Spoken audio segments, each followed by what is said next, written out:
Hello दोस्तों, अब हम लोग आज नवर्स में हमारा पहला क्लास है। इसके पहले हम लोग पढ़ चुके हैं। हम लोग जब पढ़े तो 2022 में पढ़ रहे थे। ये वीडियो आपका बनाने में हमें देर हो गई। नववर्ष की हार्दिक शुभकामनाएं सबको। और आज हम नए वर्ष में नए तरीके से पढ़ाने का प्रयास करेंगे और हम जो पीछे जहाँ तक छोड़े थे उसके आगे से ही पढ़ाएंगे, क्योंकि छोड़ देंगे तो समझ में नहीं आएगा। हम लोग पढ़े थे पीछे तक, हम परंपरागत राजनीति को पढ़ रहे थे। परंपरागत राजनीति में तथ्य मूल्यपरकता थी और आधुनिक राजनीति विज्ञान, इसे व्यवहारवाद या व्यवहारवाद कहते हैं। इसके बाद आया मूल्य प्लस तथ्य, दोनों को जब मिलाया गया तो उत्तर व्यवहारवाद का जन्म हुआ। उत्तर व्यवहारवाद, ये तो हम आपको बता रहे थे, जो कि पीछे हम बता चुके हैं। अब हम आगे चलेंगे, आगे भी देखेंगे कि कैसे कैसे हमने पढ़ा। हम लोग परंपरागत राजनीति विज्ञान पढ़ रहे थे। परंपरागत राजनीति विज्ञान में हमने पूरा पढ़ लिया था। राजनीति विज्ञान को दो भागों में बांटा गया था। पीछे कितने भागों में? दो। एक था परंपरागत राजनीति और दूसरी थी आधुनिक राजनीति विज्ञान, और दूसरा था आधुनिक राजनीति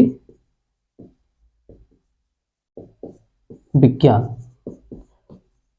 हम लोग इसको पूरा समाप्त कर चुके थे। परंपरागत राजनीति विज्ञान को हम लोग पूरे रूप से समाप्त कर चुके थे।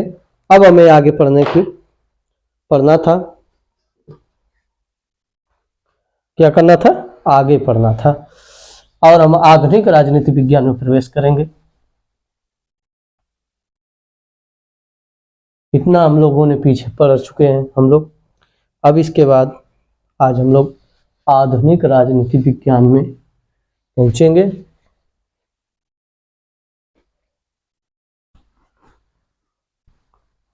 इसमें आधुनिक राजनीति विज्ञान में हम लोग पहुंचेंगे।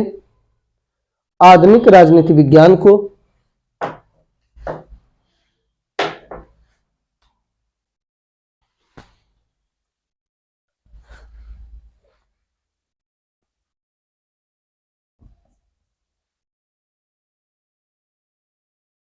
आज है 6/1/2023। अब हम लोग जब हम राजनीति विज्ञान को पढ़ रहे थे तो इससे दो भागों में बांटा गया था, परंपरागत राजनीति और आधुनिक राजनीति। अब इसके बाद हम आधुनिक को, एक तो आधुनिक, इसको हम दो भागों में बांटेंगे आधुनिक को। एक को व्यवहारवाद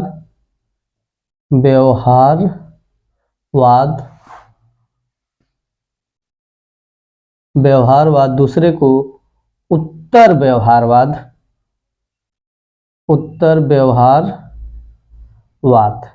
दो नामों से जानते हैं, व्यवहारवाद और उत्तर व्यवहारवाद, दो नामों से जानते हैं हम इसे। व्यवहारवाद और उत्तर व्यवहारवाद में थोड़ा सा अंतर है और आगे हम बताएंगे इसे क्या अंतर है। लेकिन इससे पहले व्यवहारवाद और उत्तर व्यवहारवाद तक पहुंचने से पहले हम पीछे कुछ छूटा था उसको बाद में। ए, इसका जन्म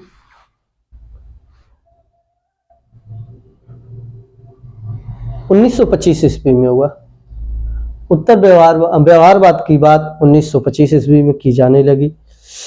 अमेरिका के शिकागो विश्वविद्यालय में वैज्ञानिकों की बैठक हुई, राजनीतिक विचारकों की बैठक हुई और उसमें राजनीतिक विज्ञान के विचारकों की बैठक हुई, जिसमें 20वीं शताब्दी यानी प्रथम विश्व युद्ध, फर्स्ट वर्ल्ड वॉर, प्रथम विश्व युद्ध और द्वितीय विश्व युद्ध की देन है व्यवहारवाद। क्यों? प्रथम विश्व युद्ध हुआ तो परंपरागत राजनीति जो चल रही थी, परंपरागत राजनीति में हम किन चीजों पे किसका अध्ययन करते थे? राज्य का,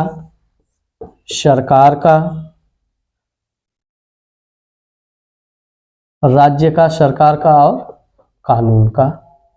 इन्हीं चीजों का अध्ययन करते रहे थे, तथ्यों का।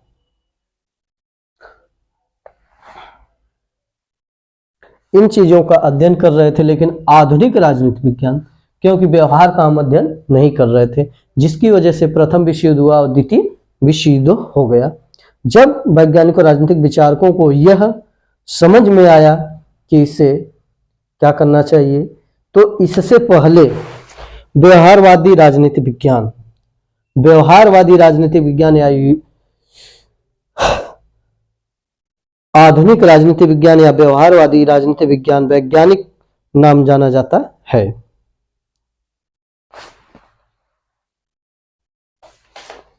वैज्ञानिक के रूप में जाना जाता है। लेकिन प्रथम विश्व युद्ध के बाद इसका नई राजनीति की बात, आधुनिक राजनीति की बात होने लगी, लेकिन यह अस्तित्व में नहीं आ पाया था। लेकिन इसका आंदोलन जो व्यवहारवाद या आधुनिक राजनीति विज्ञान का जो आंदोलन आया द्वितीय विश्व युद्ध के बाद, द्वितीय विश्व युद्ध, प्रथम विश्व युद्ध, वर्ल्ड वार 1914 से लेके 1919 तक था, और द्वितीय या सेकेंड वर्ल्ड वार 1939 से लेके 1945। 1945 में जब अमेरिका जापान के हिरोशिमा और नागासाकी नामक 2 शहरों पर परमाणु बम गिराता है और इसी के साथ द्वितीय विश्व युद्ध, सेकेंड वर्ल्ड वॉर का अंत होता है। इसके बाद राजनीति विज्ञान जो कि आधुनिक परंपरागत चल रहा था, उसे बदलने की बात होती है।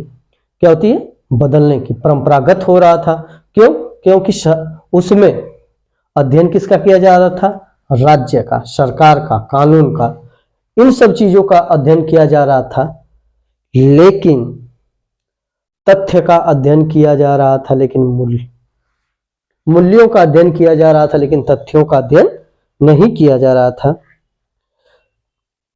मूल्यों का अध्ययन किया जा रहा था, लेकिन तथ्यों का अध्ययन नहीं किया जा रहा था।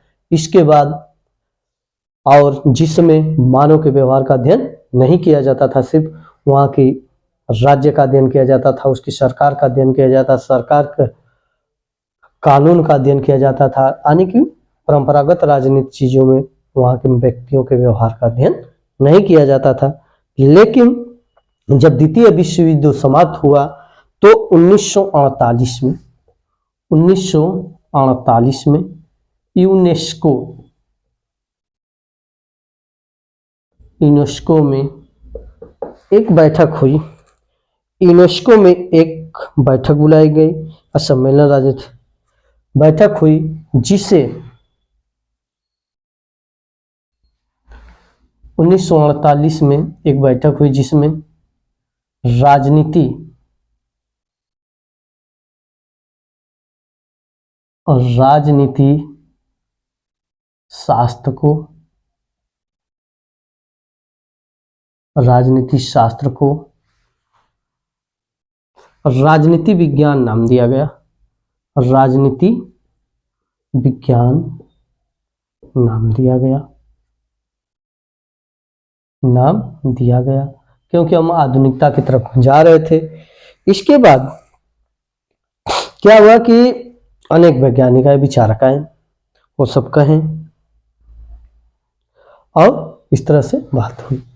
इसके बाद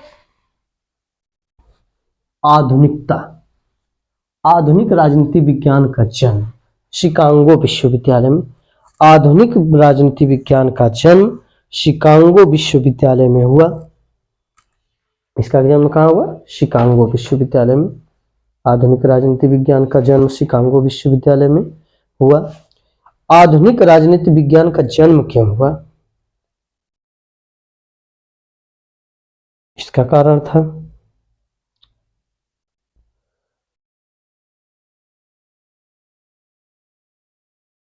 क्या कारण था? आधुनिक राजनीति विज्ञान के जन्म का क्या कारण था? परंपरागत परंपरागत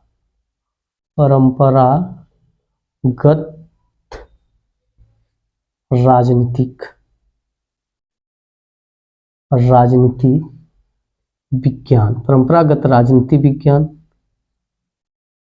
विश्व युद्ध रोकने में असफल रहा। विश्व युद्ध रोकने में असफल रहा, बेमेल पड़ गया, इससे कोई लेना देना नहीं रह गया। इन्हें क्या किया? रोक नहीं पाया।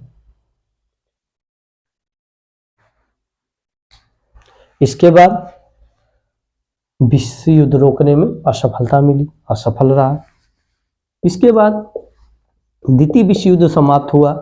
राजनीतिक विचारकों, राजनीतिक वैज्ञानिकों की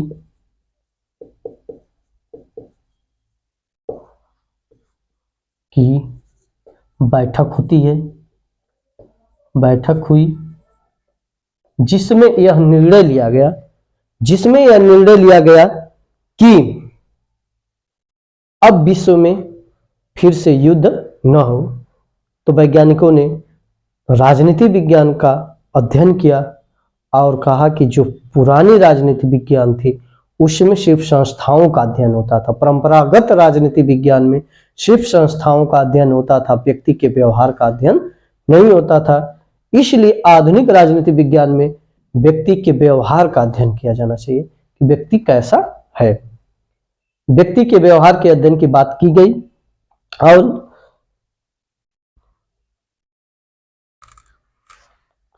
और राजनीति विज्ञान, आधुनिक राजनीति विज्ञान का जन्म होने का मुख्य कारण अन्य राजनीति वैज्ञानिकों की बैठक हुई जिसमें यह निर्णय लिया गया कि जो परंपरागत राजनीति विज्ञान थी उसमें सिर्फ संस्थाओं का अध्ययन होता, जैसे राज्य का अध्ययन होता था, राज्य सरकार का अध्ययन होता था, कानून का अध्ययन होता था, जो संस्थाएं काम करती थी उसका अध्ययन होता था, लेकिन व्यक्ति के व्यवहार का अध्ययन नहीं होता था। जब द्वितीय विश्व युद्ध देखा जाए तो आधुनिक राजनीति विज्ञान का जन्म द्वितीय विश्व युद्ध के कारण ही हुआ। किसके कारण हुआ? द्वितीय विश्व युद्ध के कारण ही आधुनिक राजनीति विज्ञान का जन्म हुआ। अब देखिए किसका अध्ययन किया जाता था। इसके पहले हमने बताया था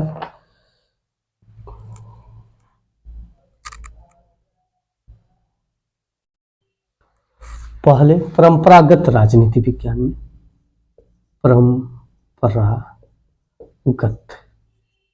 राजनीति में मूल्यों का अध्ययन होता था, मूल्यों का।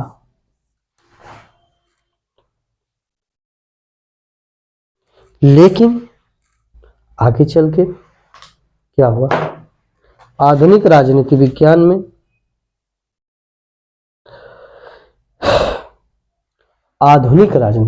में किसमें? आधुनिक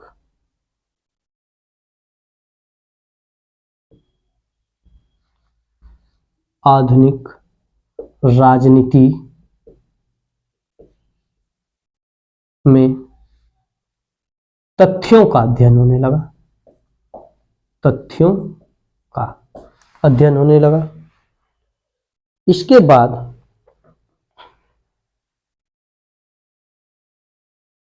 अब बात यह थी कि हम प्रथम विश्व युद्ध और द्वितीय विश्व युद्ध झेल चुके थे, अब कोई ऐसी व्यवस्था हम लाना चाहते थे जिससे विश्व में फिर से युद्ध न हो। तो हम लोग पूरे विश्व के राजनीतिक विचारकों ने क्या किया कि इसके लिए शिकागो विश्वविद्यालय में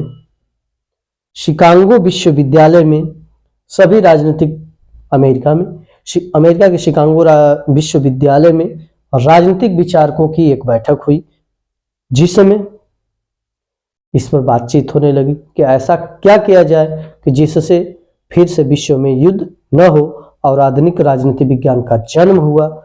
आधुनिक राजनीति विज्ञान का सूत्रपात हुआ या जन्म हुआ। आधुनिक राजनीति विज्ञान यानी शिकागो विश्वविद्यालय में जो बैठक हो रही थी, चार्ल्स मेरियम की अध्यक्षता में हो रही थी। आधुनिक राजनीतिक विज्ञान का बौद्धिक जनक, प्रश्न कई बार पूछा गया है। आधुनिक राजनीति विज्ञान, आधुनिक राजनीति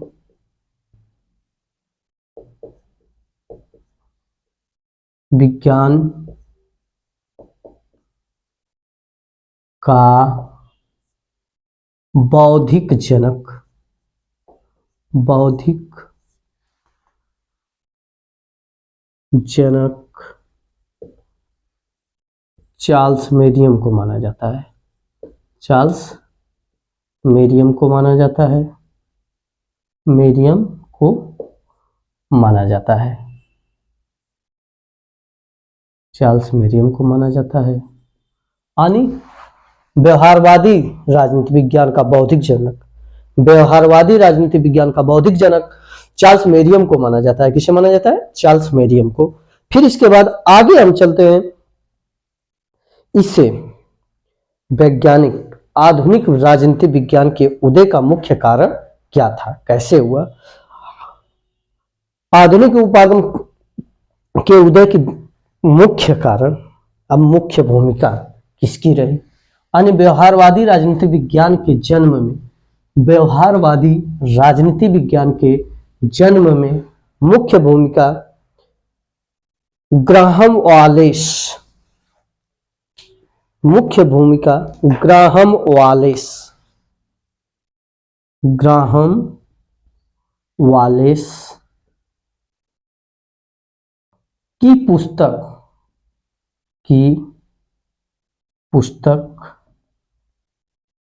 ग्राहम वालेस की पुस्तक human nature in politics, human nature in politics, human nature in politics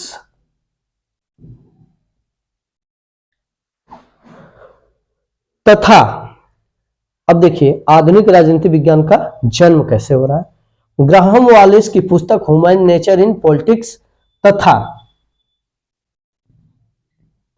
वेंटले, Arthur वेंटले, Arthur वेंटले, वेंटले की, आर्थर वेंटले की पुस्तक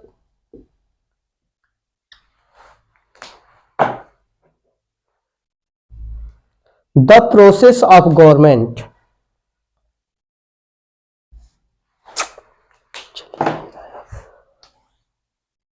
द प्रोसेस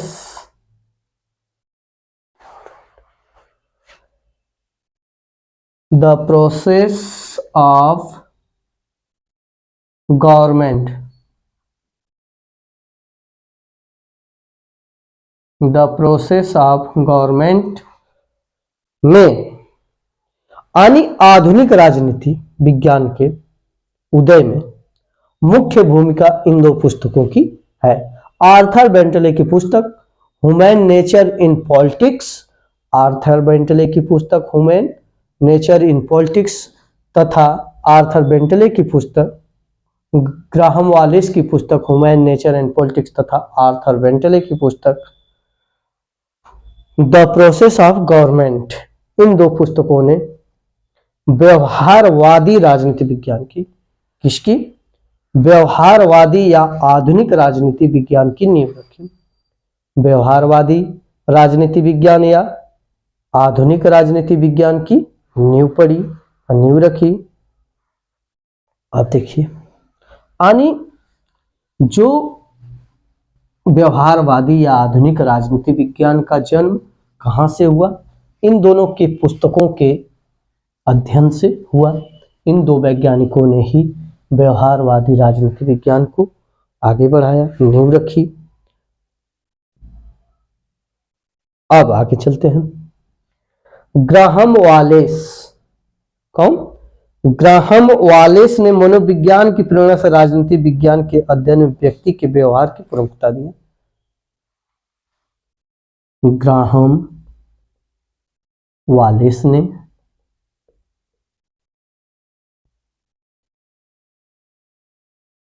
मनोविज्ञान की प्रेरणा से, मनोविज्ञान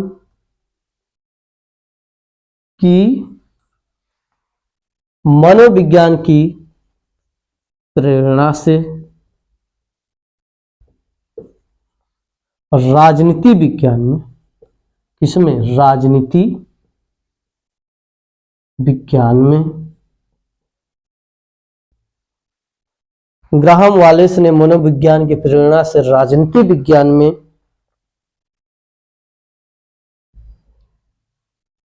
राजनीति विज्ञान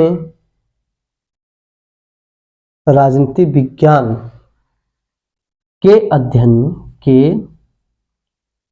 अध्ययन में मनोविज्ञान की प्रेरणा से राजनीति विज्ञान के अध्ययन में उन्होंने क्या किया?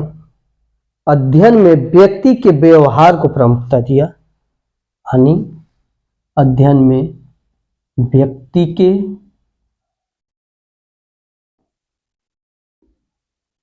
व्यवहार के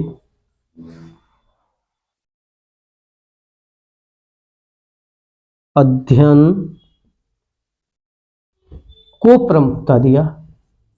को प्रमुखता दिया। इसके पहले क्या हो रहा था? परंपरागत राजनीति विज्ञान में व्यक्ति के व्यवहार का अध्ययन नहीं किया जाता था, उसमें सिर्फ संस्थाओं का अध्ययन किया जाता था। लेकिन आधुनिक राजनीति विज्ञान या व्यवहारवादी राजनीति विज्ञान में व्यक्ति के व्यवहार के अध्ययन की बात कहे जाने लगी। ग्राहम वालेस ने अपनी पुस्तक ह्यूमन नेचर इन पॉलिटिक्स में लिखा कि राजनीति विज्ञान के अध्ययन में व्यक्ति के व्यवहार के भी अध्ययन करना चाहिए, यानी व्यक्ति का व्यवहार कैसा है। राजनीति विज्ञान का अध्ययन करते समय हमें व्यक्ति के व्यवहार का अध्ययन करना चाहिए, ग्राहम वालेस कह रहे हैं। लेकिन इन्होंने कहा कि व्यक्ति के व्यवहार का अध्ययन किया जा रहा है, लेकिन इसके पहले परंपरागत राजनीति विज्ञान में हम किसके? सिर्फ मूल्यों का अध्ययन करते थे, तथ्यों का अध्ययन नहीं करते थे। लेकिन जब आधुनिक राजनीति विज्ञान आया तो इसमें तथ्यों के अध्ययन पर हम बल देने लगे। ग्राहम वालेस की पुस्तक ह्यूमन नेचर इन पॉलिटिक्स में उन्होंने कहा कि मनोविज्ञान की प्रेरणा से प्रभावित होकर से राजनीति विज्ञान के अध्ययन में व्यक्ति के व्यवहार के अध्ययन को प्रमुखता दी गई, यानी व्यक्ति के व्यवहार का अध्ययन किया जाने लगा। किसमें? राजनीति विज्ञान में अब व्यक्ति के व्यवहार का अध्ययन किया जा रहा है। लेकिन इसके पहले क्या किया जाता था? व्यक्ति के व्यवहार का नहीं, सिर्फ संस्थाओं का अध्ययन किया जाता था। व्यक्ति कौन है, कैसे चला रहा है, इससे कोई फर्क नहीं पड़ता था। लेकिन आधुनिक राजनीति विज्ञान में ग्राहम वालिस आते हैं और कहते हैं कि राजनीति विज्ञान के अध्ययन में व्यक्ति के व्यवहार का अध्ययन किया जाना चाहिए। इसके बाद आर्थर बेंटले, आर्थर वेंटले, वेंटले ये भी तो आए थे। आर्थर बेंटले की पुस्तक the process of government, the process of government में उन्होंने क्या किया, समाज विज्ञान की प्रेरणा से बेंटले समाज विज्ञान की प्रेरणा से समाज विज्ञान की प्रेरणा से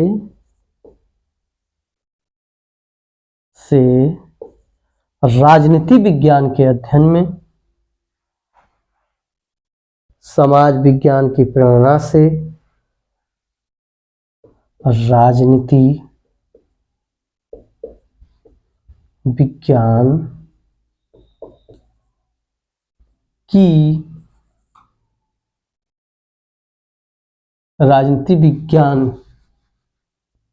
के अध्ययन में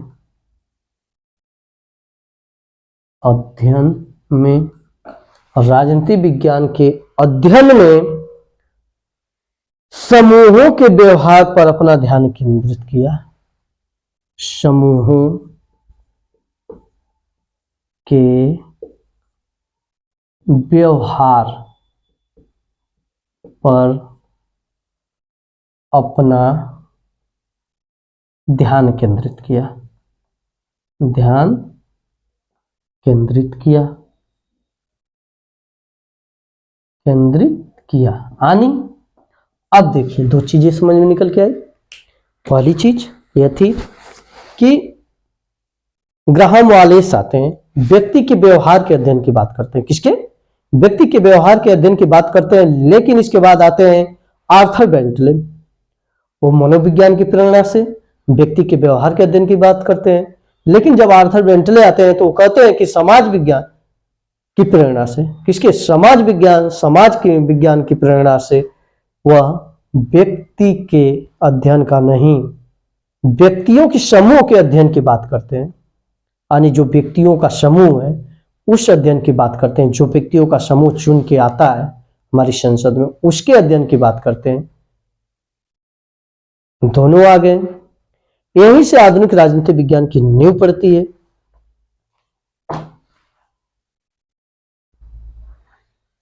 अब इसके बाद, इतना होने के बाद आगे चलते हैं हम लोग।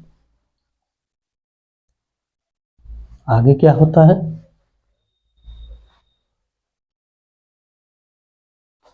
व्यक्ति के अध्ययन की बात की जा रही है, व्यक्ति के व्यवहार के अध्ययन की बात की जा रही है।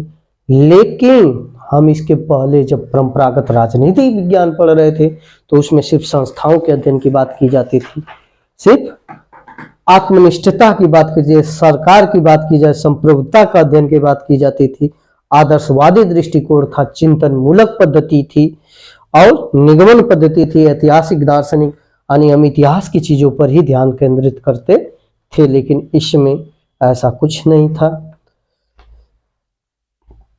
इसके बाद व्यवहारवादी आंदोलन को आगे बढ़ाने में दो अमेरिकी संगठनों ने, American politics science association, American political science,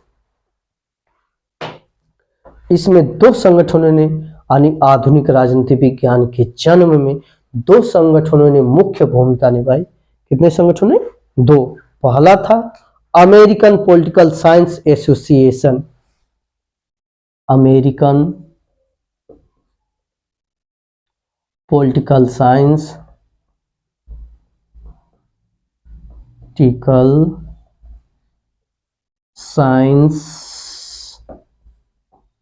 association,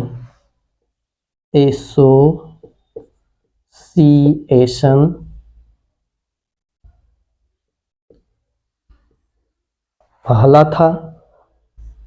और social science research council, social science research council, council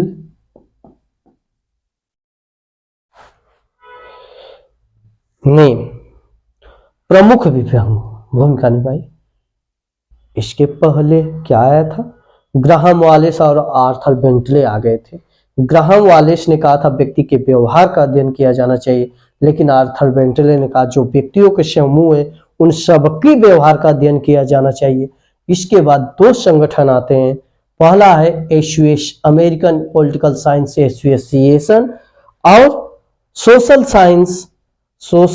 science research council. दोनों ने महत्वपूर्ण भूमिका निभाई व्यवहार राजनीति विज्ञान के, व्यवहारवादी राजनीति विज्ञान के उदय में। व्यवहारवादी राजनीति विज्ञान के बौद्धिक जनक चार्ल्स मेरियम को माना जाता है। अभी हम आगे बता चुके हैं, यानी व्यवहारवादी राजनीति विज्ञान के बौद्धिक जनक चार्ल्स मेरियम को माना जाता है। उनकी पुस्तक प्रमुख भूमिका निभाई और उनकी पुस्तक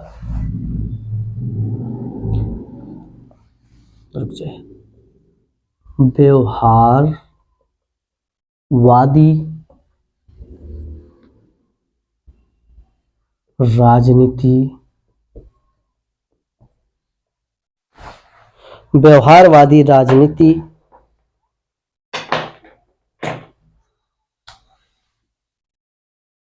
विज्ञान के बौद्धिक जनक, व्यवहारवादी राजनीति विज्ञान के बौद्धिक जनक चार्ल्स मेरियम को माना जाता है। चार्ल्स मेरियम को माना जाता है, चार्ल्स मेरियम को माना जाता है। एक पूछा गया 2016 वाले में, टीजीटी 2013 में यह पूछा गया कि व्यवहारवादी राजनीति विज्ञान के बौद्धिक जनक कौन थे, तो चार्ल्स मेरियम थे। व्यवहारवादी राजनीति विज्ञान के बौद्धिक जनक कौन थे, तो चार्ल्स मेरियम थे। इनकी पुस्तक, इनकी चार्ल्स मेरियम की पुस्तक प्राइमरी इलेक्शन,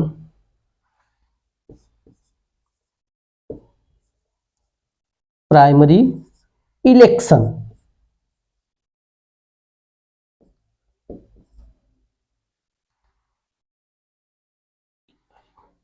प्राइमरी इलेक्शन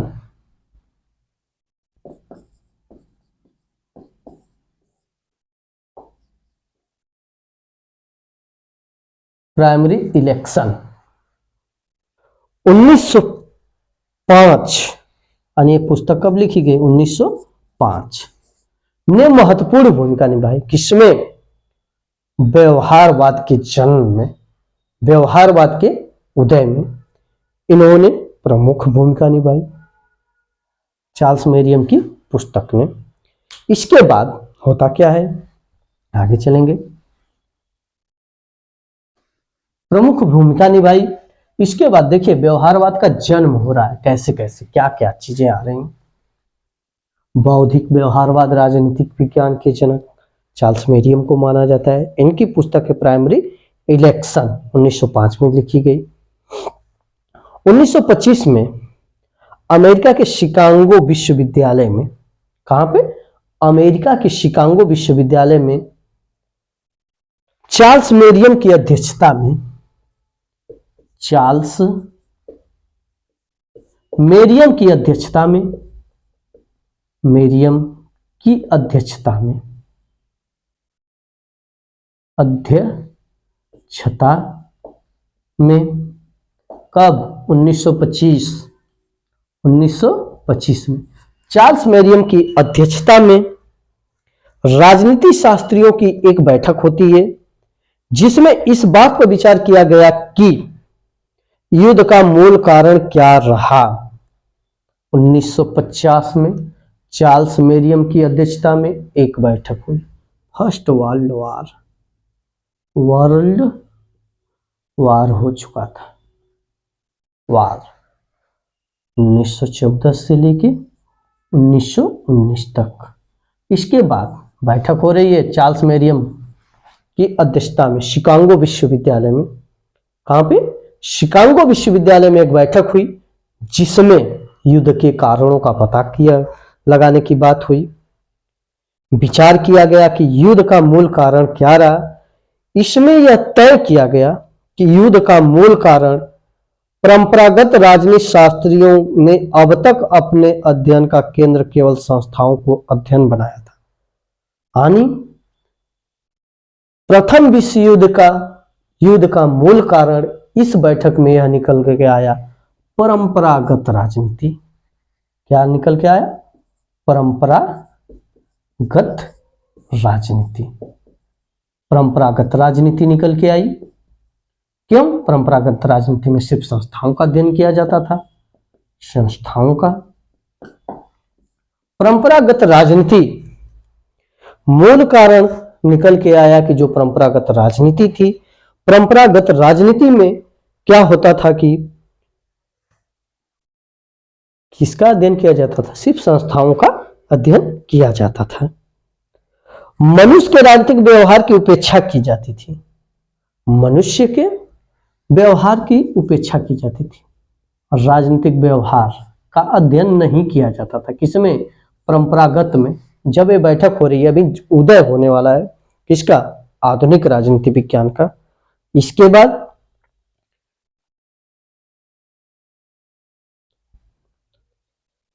इस बैठक में यह तय किया गया, कि संस्थाओं के अध्ययन को कम किया जाए। क्या किया जाए? कम। और व्यक्ति के व्यवहार के अध्ययन पर बल दिया जाए। व्यक्ति के व्यवहार के अध्ययन पर बल दिया जाए। ये बात हुई इतनी। अब यहां पर देखिए, परंपरागत राजनीति विज्ञान को छोड़ने की बात की जा रही है। इस प्रकार से व्यवहारवादी राजनीति विज्ञान का जन्म हुआ। व्यवहारवाद का शाब्दिक अर्थ है मनुष्यों के राजनीतिक व्यवहार के अध्ययन पर विशेष बल दिया जाना चाहिए। इस प्रकार से यहाँ पर व्यवहारवादी राजनीति विज्ञान का जन्म कब हुआ? 1925 में। क्यों? फर्स्ट वर्ल्ड वार हो गया। इसके बाद जब फर्स्ट वर्ल्ड वार हो गया, यानी प्रथम विश्व युद्ध हुआ, इसके बाद राजनीतिक विचारकों की, राजनीति शास्त्रियों की एक शिकागो विश्वविद्यालय में चार्ल्स मेरियम की अध्यक्षता में एक बैठक होती है। उस बैठक में क्या किया जाता है कि विश्व युद्ध क्यों हुआ, इस पर चर्चा की जाती है। विश्व युद्ध क्यों हुआ, इस पर चर्चा की जाती है। जब चर्चा की जाती है तो यह बात निकल के आती है कि इसका कारण परंपरागत राजनीति विज्ञान रहा है, जिसमें परंपरागत राजनीति विज्ञान में सिर्फ संस्थाओं का अध्ययन किया जाता था। तो बैठक में तय हुआ कि जो संस्थाओं का अध्ययन है उसे कम किया जाए और व्यक्ति के अध्ययन पर बल दिया जाए। और यहीं पर 1925 में आधुनिक राजनीति विज्ञान या व्यवहारवादी राजनीति विज्ञान का जन्म होता है। व्यवहारवाद का शाब्दिक अर्थ, व्यवहारवाद का शाब्दिक अर्थ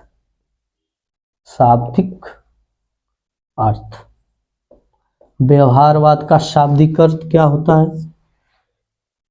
व्यवहारवाद का शाब्दिक अर्थ मनुष्यों के राजनीतिक व्यवहार के अध्ययन पर बल। मनुष्यों के मनुष्यों के राजनीतिक व्यवहार के अध्ययन पर, मनुष्यों के राजनीतिक व्यवहार के अध्ययन पर, मनुष्यों के राजनीतिक व्यवहार के अध्ययन पर, समझ में, व्यवहार के अध्ययन पर विशेष बल दिया जाए। क्या किया जाए? विशेष बल दिया जाए, बल दिया जाए, विशेष बल दिया जाए। अब यहीं पे राजनीति विज्ञान आधुनिकता का रूप धारण करता है। आधुनिक राजनीति विज्ञान का जन्म होता है, या व्यवहारवादी राजनीति विज्ञान का जन्म होता है। लेकिन यह अभी अस्तित्व में आया भी नहीं था, सिर्फ बैठकों का दौर चल रहा था, आधुनिकता की बात हो रही थी।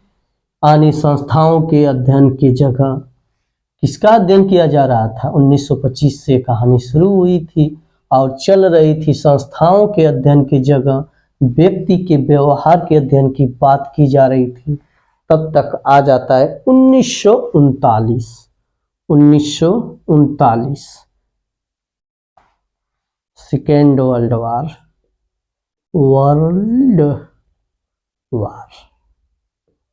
1939 से लेके 1945 तक।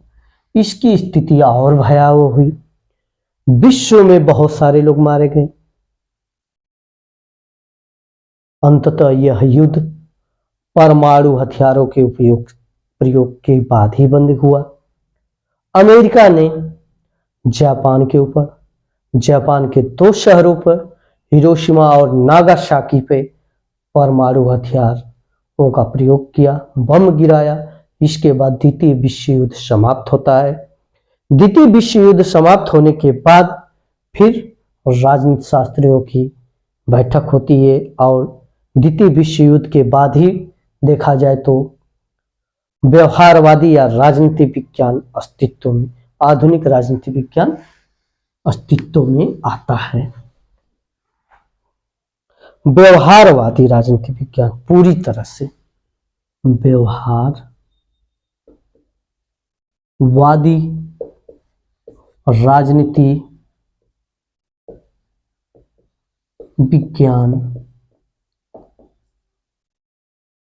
पूरी तरह से सेकेंड वर्ल्ड वार के बाद अस्तित्व में आया। सेकेंड वर्ल्ड वार, द्वितीय विश्व युद्ध के बाद अस्तित्व में आया।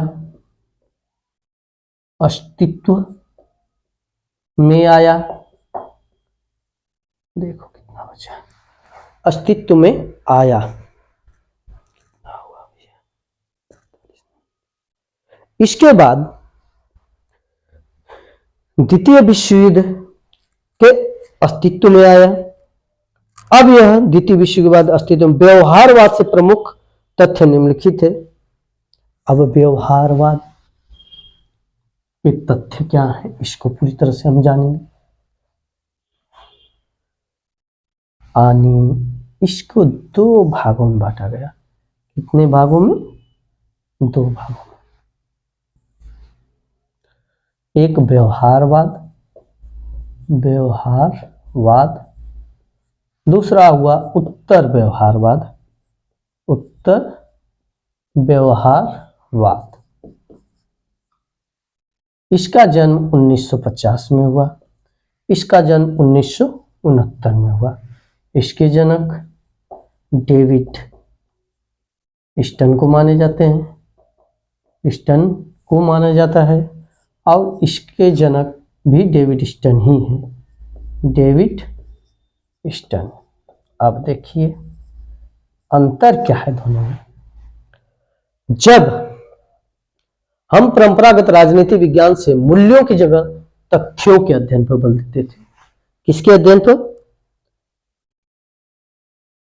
तथ्यों के अध्ययन पर बल दिया गया। तथ्यों, उधर तथ्यों के अध्ययन पर बल, अध्ययन पर बल, तथ्यों के अध्ययन पर बल दिया गया। और राजनीति शास्त्र को मूल्य निरपेक्ष बनाने का प्रयास किया गया। यानी राजनीति विज्ञान में मूल्य निरपेक्ष यानी परंपरागत राजनीति के विज्ञान के बिना चलाने का प्रयास किया गया। लेकिन शिकागो विश्वविद्यालय में जिस राजनीति शास्त्र का उदय हुआ था उसे शक्तिवादी राजनीति वैज्ञानिक विज्ञान के शक्तिवादी वैज्ञानिक राजनीति विज्ञान के राजनीति कहा गया।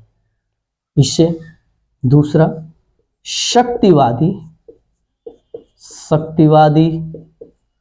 राजनीति विज्ञान कहा गया। राजनीति विज्ञान कहा गया। शक्तिवादी राजनीति विज्ञान कहा गया। क्यों? क्योंकि शक्ति का ही तो उदय हुआ था।